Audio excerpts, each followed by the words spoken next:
Thank you for joining us for this museum midday. Today we are coming to you from the Tongass Historical Museum, located on the traditional lands of the Tontaquan and Sanyaquan of the Tlingit First Nations. We are grateful for the opportunity to live and learn here in mutual respect and appreciation.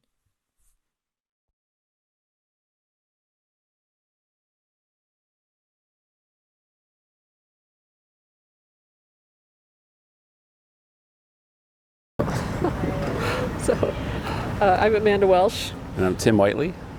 We are Welsh Whitley Architects and the owners of this building behind us.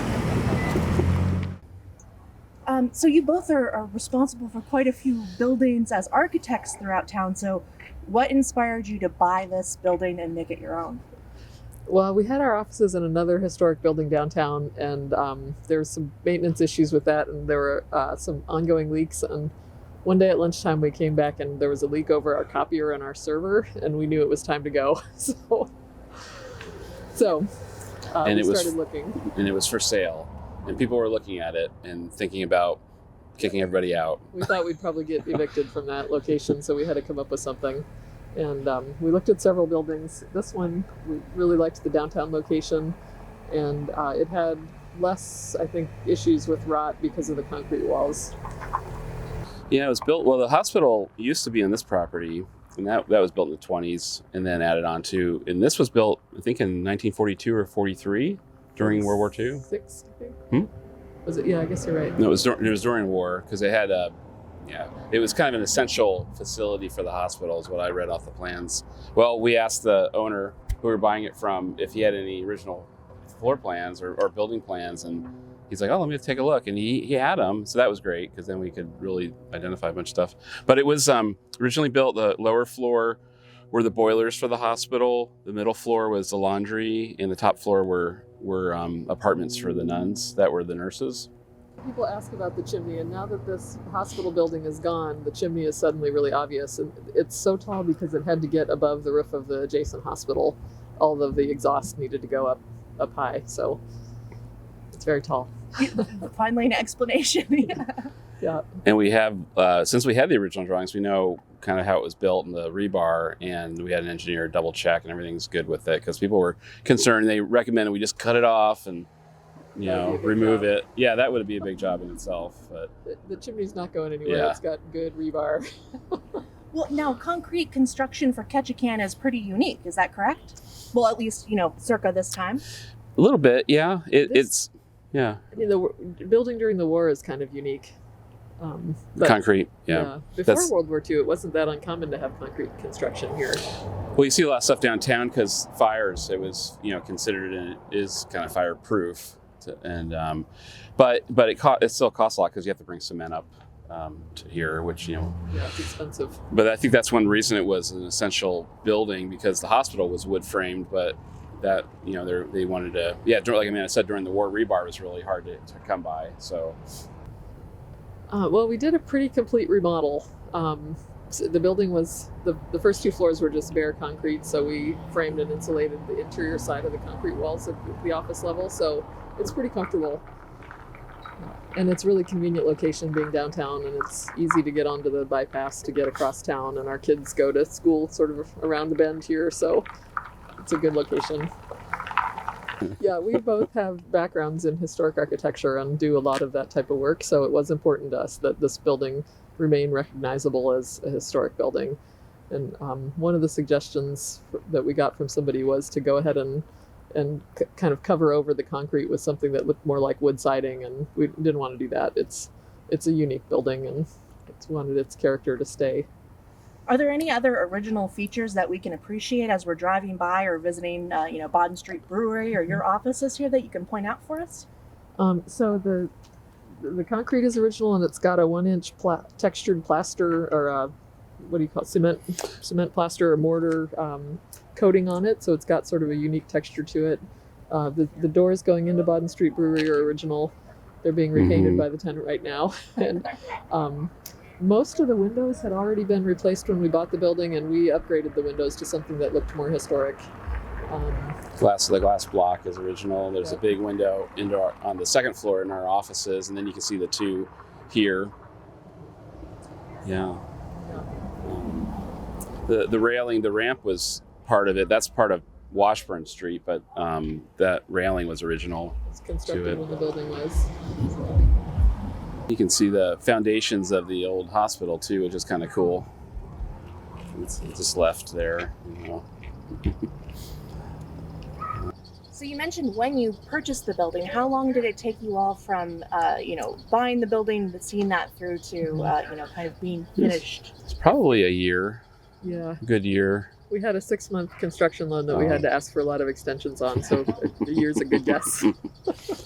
Yeah. We ended up hiring a friend of ours as an employee who had construction background to kind of manage the whole thing, because we were trying to work during the day and couldn't, we've done some remodeling, but this is a big project. So that was great because he was able to be here all the time and do all the framing and everything. And then we hired the subs, specifically. And it worked out pretty good. So we mentioned, this is a building that you own. You all own and operate your own business out of it. Can you I know there's so many around town, but can you give us some insight into some of the other historic properties that you guys have been involved with around town? The Bayside. We sort of both worked on that. I ended up being sort of finishing it off towards the end, and then right now I'm working with the Pioneers organization on their hall, which is in the middle of the block where City Hall is. I think where else. We've done a lot of remodeling in historic buildings that wasn't necessarily a complete restoration, but we worked on a lot of remodels. So. What advice do you all have as architects or as owners of a historic building for someone who might be considering purchasing a historic building? What advice would you have for them? I was going to say to try to, talk to somebody like us, or somebody that cares about those. Because if you care about the building, make sure who you're working with feels the same way. Because you'll get a lot of advice from people that tell you what's quick and easy, and historic preservation isn't quick and easy. But you end up with something hopefully that's special at the end. So one thing that I was thinking about, or I've been thinking about for a while, and it's like an existing building, no matter if it's historic or not, there's all this energy that's put into it already, and if you tear it down and rebuild it, you might be building with green material, but you've just destroyed something that, worked to some degree. So I think the building that is existing is already pretty green. We see a lot of, over time, things replaced that don't necessarily need to be replaced. People will tear off their siding, which really looked pretty good, put something new on just because it's really old siding, but it doesn't always need to come off. So, are there any stories that you've discovered or you can share about your building and those who lived there and worked there? We've met a lot of people that have lived in the upper apartment of this building over the years. Which isn't there anymore. Not necessarily a historic period, but... We don't have an apartment there anymore, but people have, gone to parties up there and stuff. And well, the main floor where our office was used to be physical graffiti, which a lot of people in town remember. It was a record store for people that remember what those were. Neat place. Yeah. So people talk about that. And then downstairs, until a few years before we bought it, I think that the boiler still worked. Well, this building was an apartment building to some degree when we were living here, but so I don't think people really have the downstairs much of an affiliation with it. But now it's cool because it's the brewery, and you start to tell people that, and they know right away where it is. And it's a landmark. Yeah, landmark. It's worth walking around downtown and sort of looking up at all the buildings. There's some really neat buildings here, and sort of the way they meet the skyline with the historic cornices and all that stuff is really pretty cool. So. All right. Well, thank you, and fantastic. I'm glad that you all could join us as part of this celebration of Historic Preservation Month. Thank you.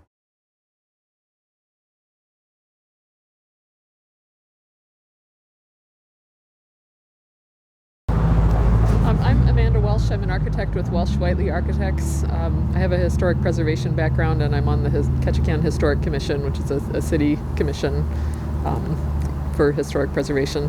In the past, I've been on Historic Ketchikan, and I've been involved in a lot of historic and non-historic projects around town and in other parts of the state. I'm Stephen Reeve, and my background's as an architect and city planner, and I'm executive director of Historic Ketchikan. And I work on historic preservation projects, as we'll discuss later today. We are standing in front of what's now called the Bayside Hotel, built in 1927. The Bayside is at the center point of three historic districts: the Steadman Thomas district, the Creek Street Historic District, and the Downtown District. So it's kind of right at the center point of all three. Amanda and I worked on this together. Amanda was the lead architect, and I was kind of the putter together of the project. And so this one's dear to our hearts. This building was built by the Hunt family, Senator Forrest Hunt and Harriet Hunt.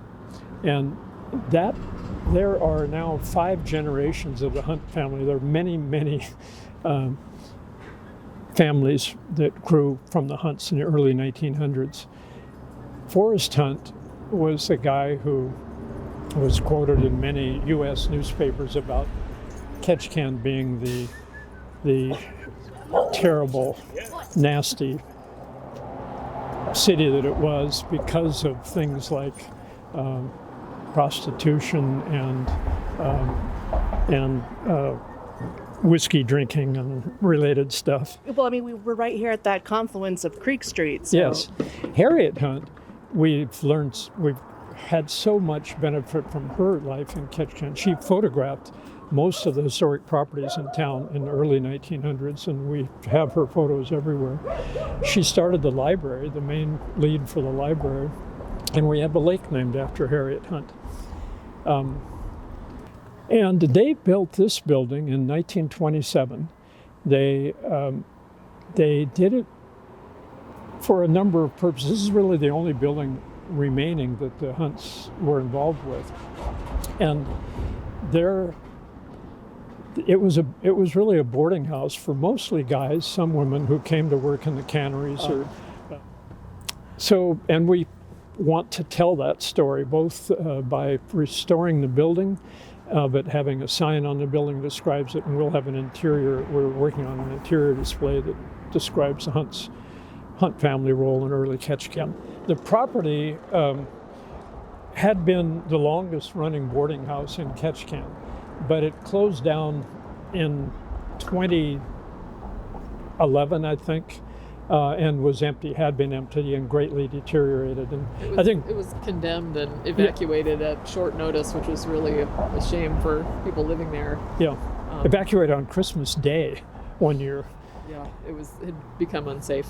Yeah, and Amanda and I have looked at that building for years, and it just deserved to be restored. So we got involved with another party who was a big financial help on the building, and in about 2014 we started doing the initial analysis of the building and putting together the restoration plan.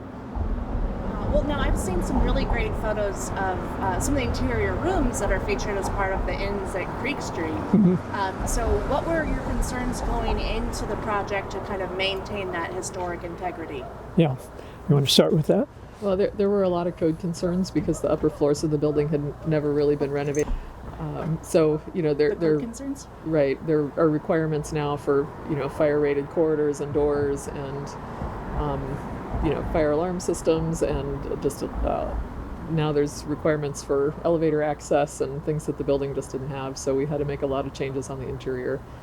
The exterior had been renovated a lot, but had a lot of problems with water intrusion, and it had wasn't looking historic. So the exterior needed a lot of work as well, and one of the big challenges with the building is that our southeast weather comes right against this broadside, and it really gets hammered. So we did a rain screen wall where if water gets behind the siding, it can get out again. I remember the carpenters doing hose testing as they put the windows in, just to make sure that we had it all buttoned up. And then you can see in some of the details, there's a little bit of flashing along the top that allows the air to get out of that ventilated space behind the siding. So it's got some more up-to-date technology now, even though we did use wood siding that matches the historic profile, and made sure to get a good trim profile around the windows and all of that. It is a little more weatherproof than a historic building normally would be. So. In keeping with the climate here. Yes, you have to do it, otherwise, it's not going to last. And I think one of the challenges of historic preservation these days, things you really need to pay attention to, are some of those defining details of the building, like the windows. We really respected the original windows, kept that same trim. Even the step roof there and around the front, the details on the front, those are important things to do when you do historic preservation. And these days you can get inexpensive plastic windows at Home Depot, or other places, so there's a tendency to want to just plug those in. And one of the things we've learned is just you really want to stick to that's a very important part of the historic preservation of a building. So using the appropriate materials. Yes. Yep. Yeah. Sure. So one thing we tried to do was not mess with the front of the building very much.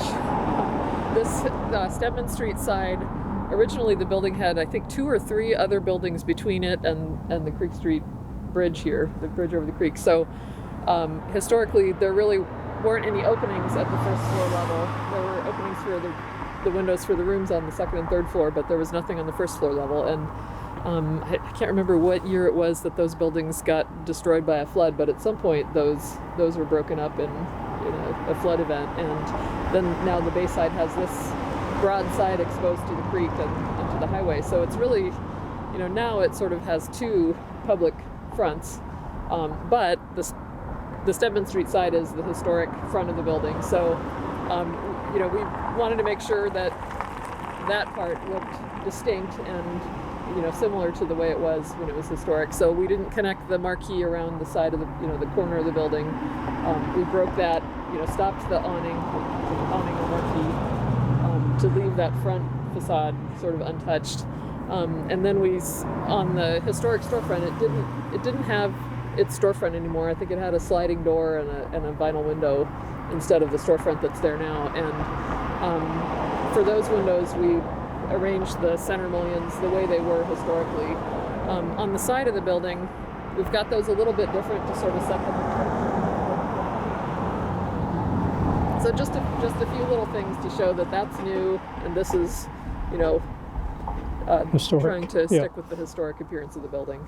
Well, the windows would have been like this originally, maybe not left natural wood, but we replaced all of the detailing to be historically accurate, and that lovely fir is really a part of the charm of the whole space. And the windows are all insulated now and sound resistant and things like that, but we've still been able to maintain the historic detailing of these windows throughout the building.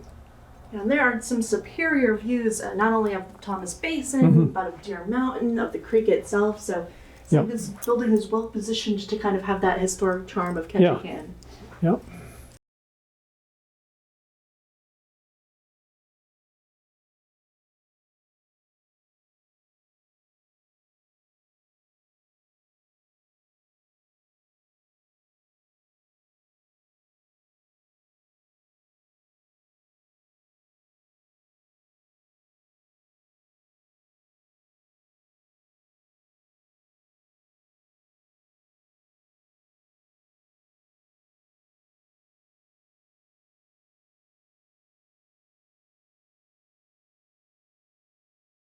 My name's Terry Wanzer.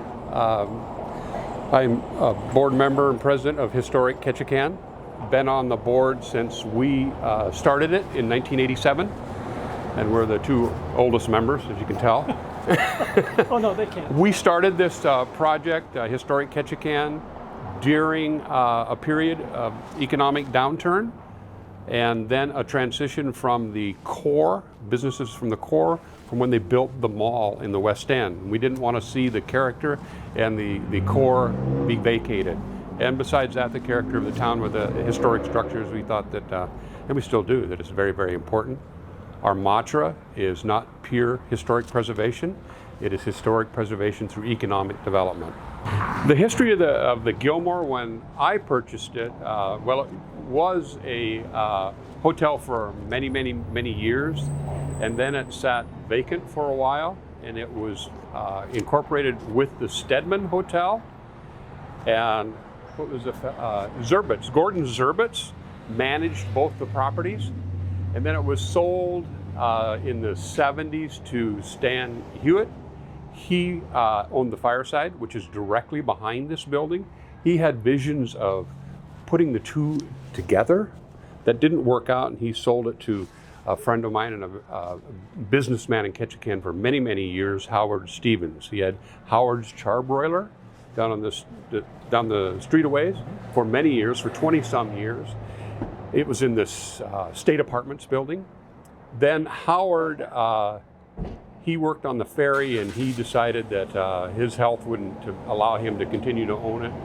So I entered the scene and I bought it from him in 1980. And when I bought it, there was 5,000 square feet. This entire street was boarded up. The Piggly Wiggly grocery store was the last tenant, and Brown, what was her last name? Eileen Brown. She had the Tugs and Toys. And but so then they moved out. Then the Nugget Bar was in here for several years. The Nugget Bar was owned by Howard's daughter, Michelle, and Gordy Gray, and a couple of other partners. So I had to wait until that lease expired, and we put in a little restaurant that had 10 tables called the Gilmore Garden in 1983. So we renovated all of the rooms, and then in 1989, we started building Annabelle's. And we built it on the theme of Creek Street and the history. So I had all of the paintings and murals done to reflect that history. We spent so much money on it, I told my partner, Kay Sims, and I've been partners since 1979.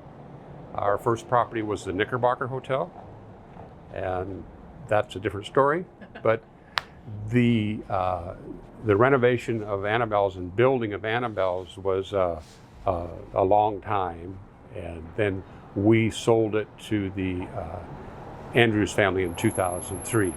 But prior to that, we had the Gilmore Garden in here, the Gilmore Mall, the first downtown mall. We had 5 shops along the core here in 1985. We brought the first espresso to Ketchikan in 1990.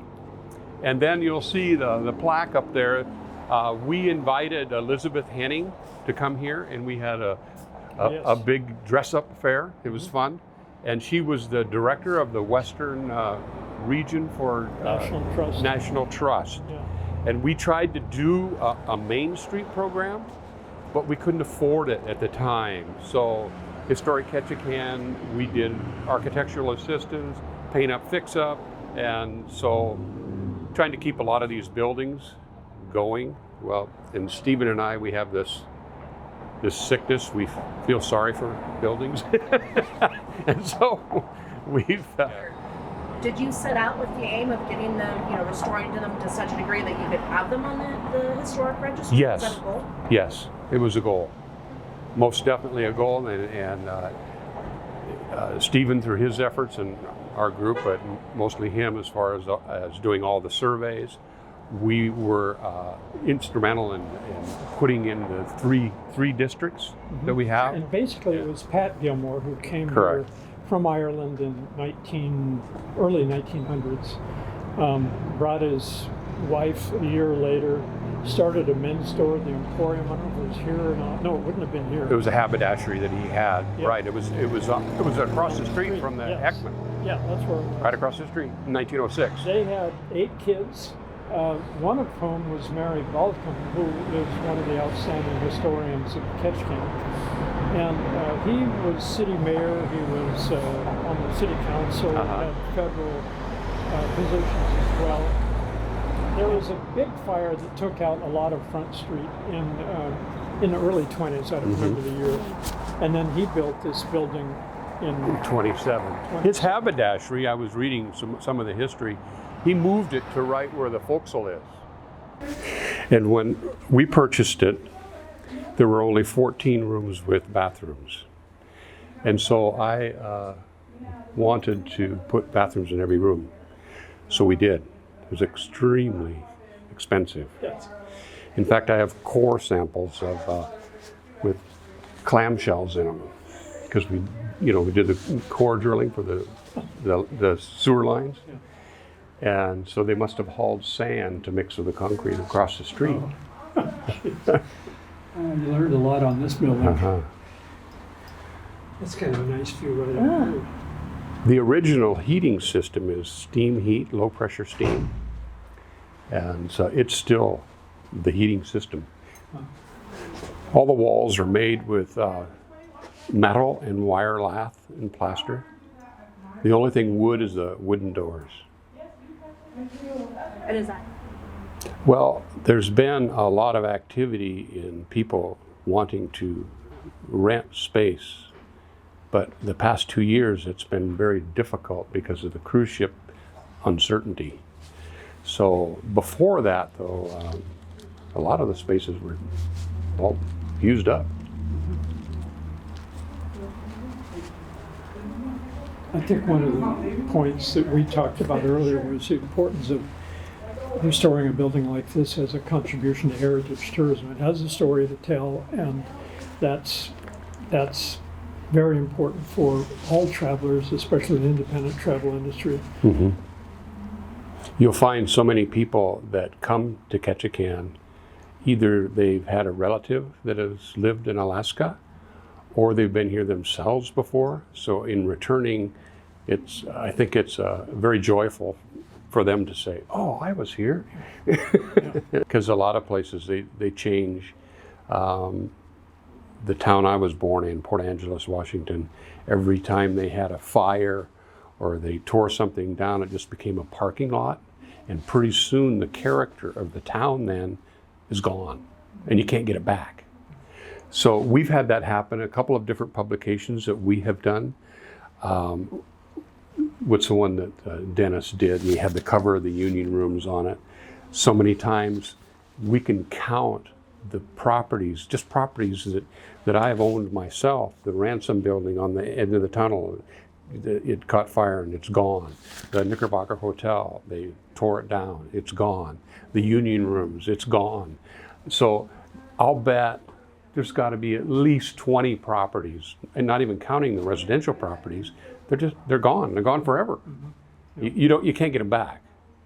And then the types of materials that they're using now, and the architecture, I call them T111 specials, because there's no uniqueness to it. Number one, it costs a lot of money. I mean, the interior of Annabelle's, I put 80 sheets of mahogany paneling. Price that stuff. You can't do it. Yes.